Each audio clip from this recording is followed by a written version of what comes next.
आज रामनवमी के पावन दिवस पर भगवत गीता के नाम कुछ पल हर शाम चैनल में यह अनाम आवाज़ एक बार फिर आप सबों का स्वागत और अभिनंदन करती है।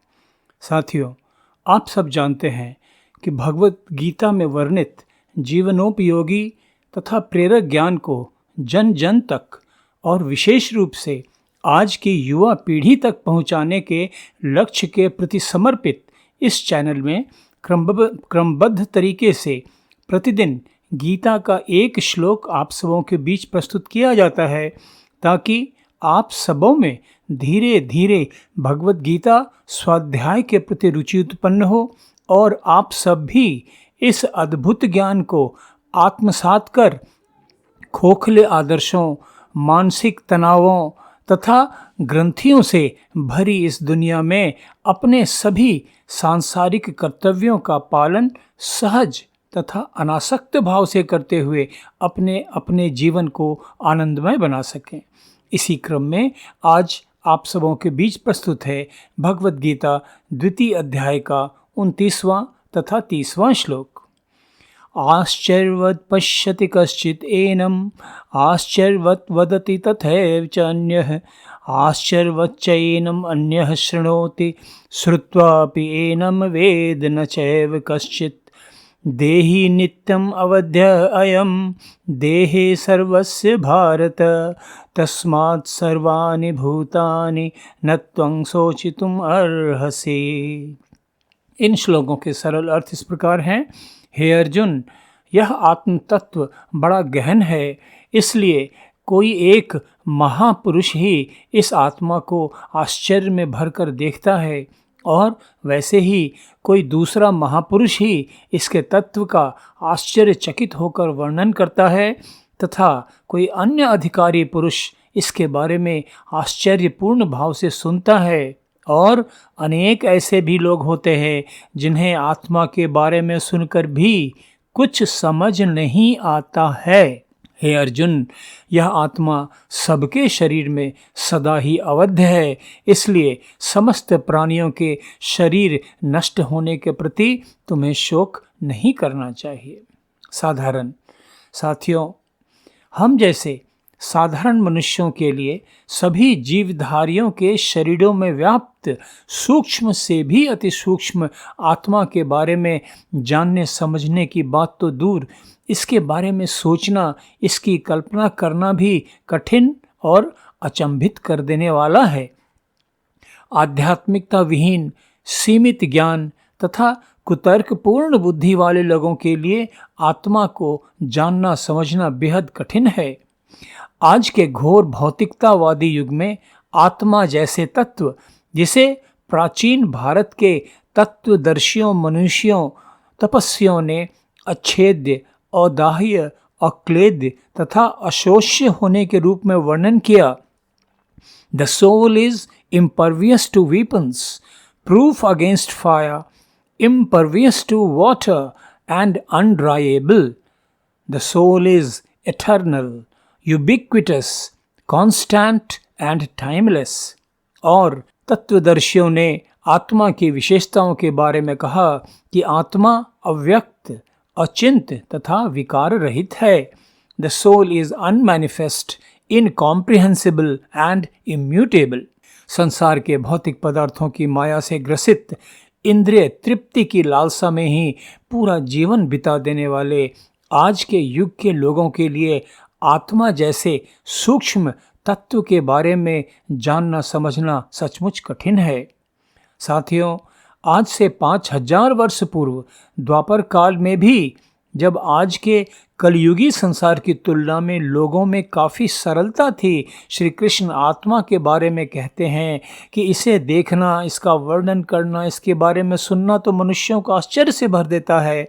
और उस समय भी बहुत से लोगों को आत्मा की बातें सुनकर कुछ समझ नहीं आता। साथियों, इस प्रकार हम पाते हैं कि हम सभी जीवधारियों के शरीरों में स्थित आत्मा एक अद्भुत चेतन तत्व है, जो हमेशा से अस्तित्व में रही है और आगे भी हमेशा अस्तित्व में रहेगी। इसका कभी नाश नहीं हो सकता है। ईश्वर प्राप्त ज्ञानी जन स्वप्न का उदाहरण देकर हमें समझाते हैं कि जैसे स्वप्न देख रहा कोई व्यक्ति स्वप्न में जो भी दुख, सुख, डर, आनंद आदि की स्थितियों से इस प्रकार गुजरता है मानो वह सब कुछ वास्तव में उसके साथ घटित हो रहा है, किंतु नींद खुलते ही वे सारी घटनाएं, वे सारी अनुभूतियां तो वास्तविक नहीं रह जाती हैं और नींद में उन स्थितियों से गुजरने वाला व्यक्ति तो कहता है कि वह सब कुछ तो बस एक सपना था, सच्चाई नहीं थी।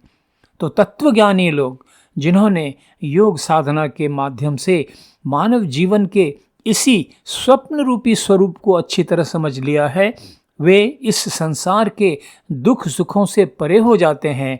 ठीक उसी प्रकार जैसे नींद में दुख सुख झेल रहा व्यक्ति नींद खुलते ही उस दुख सुख से परे हो जाता है। नींद की अवस्था में झेले गए दुख सुख उसके लिए कोई मायने नहीं रखते, अर्थहीन हो जाते हैं। किंतु साथियों, योग साधना के उस उच्च धरातल तक पहुंचना आसान नहीं होता। इसके लिए साधक को दृढ़ संकल्प शक्ति तथा किसी समर्थ ब्रह्मज्ञानी गुरु के मार्गदर्शन में लंबे समय तक संकल्प पूर्वक नियमित अभ्यास करने की आवश्यकता होती है। तभी साधक को यह बोध प्राप्त होता है कि हम संसारी जीवों के शरीर तो परमपिता परमेश्वर के इस ब्रह्मांडीय सागर में उठते नष्ट होते बुलबुलों के समान हैं, जिनका वास्तव में कोई महत्व नहीं होता। सृष्टि का यह खेल तो बस यूं ही तब तक लगातार चलता है जब तक प्रलय की अवस्था नहीं आ जाती और दृश्य अदृश्य यह सारी सृष्टि परमाणु रूप में परिवर्तित होकर परब्रह्म में नहीं समा जाती। काल चक्र फिर घूमता है, सृष्टि का फिर निर्माण होता है और परब्रह्म रचित यह सारा नाटक अनादिकाल से इसी प्रकार लगातार चलता चला आ रहा है और अनंत काल तक लगातार चलता चला जाएगा। साथियों, जब इस प्रकार दार्शनिक भाव से हम अपने अपने जीवन को, अपने अपने जीवन के संघर्षों को देखना शुरू कर देते हैं तो हमारी सारी चिंताएं, सारी कुंठाएं, सारे तनाव, सारे मानसिक द्वंद्व, सारी उपलब्धियां, सारी सांसारिक महत्वाकांक्षाएं कितनी बचकानी, कितनी बेमानी, कितनी अर्थहीन लगने लगती हैं। तब सचमुच इस बात का बोध होता है कि ज्ञानी जन क्यों इस संसार के दुख सुखों से ऊपर उठकर ब्रह्म प्राप्ति की साधना में अपना पूरा जीवन समर्पित कर देते हैं।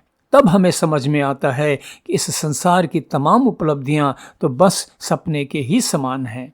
सत्य तो बस एक ही है, सच्चिदानंद परम पिता परमेश्वर, जो इस पूरी नाशवान सृष्टि का एकमात्र अविनाशी तत्व है।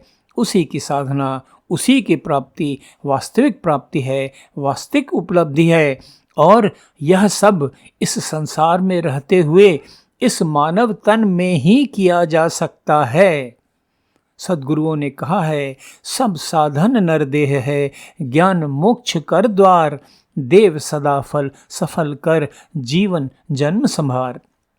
इस प्राप्ति के लिए संसार से पलायन की आवश्यकता नहीं है, आवश्यकता है इस तत्व ज्ञान को समझ लेने की और भगवत गीता के इन 2 श्लोकों में निहित तत्व ज्ञान को आत्मसात कर लेने की, जिनमें श्री कृष्ण ने कहा, मात्रा स्पर्शास्तु कौन्तेय शीतोष्ण सुख दुखदा, आगम पायनो अनित्याह तान तितिक्षस्व भारत। और यं हिन व्यथयन्ति एते पुरुषं पुरुषर्षभ, सम दुख सुखम धीरम स अमृत्वाय कल्पते। आज का एपिसोड अब यहीं समाप्त करते हैं। भगवत गीता 2 अध्याय के 31वें श्लोक के अर्थ तथा व्याख्या के साथ कल फिर आप सबों के बीच उपस्थित होऊंगा। धन्यवाद, नमस्कार।